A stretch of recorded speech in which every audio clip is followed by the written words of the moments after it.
Okay, after repair, ayan siya. Okay na.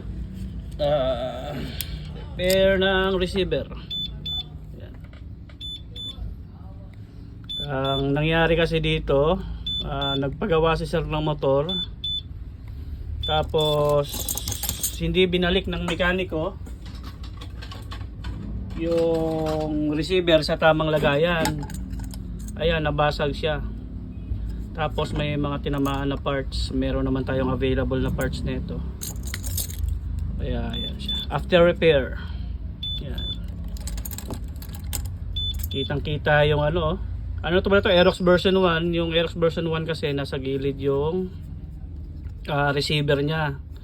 Ngayon yung mekaniko nagawa, hindi binalik ng tama yung receiver dun sa pinaka batalya niya, may suksukan.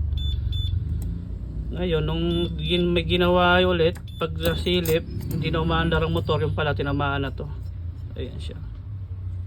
Kawawa naman.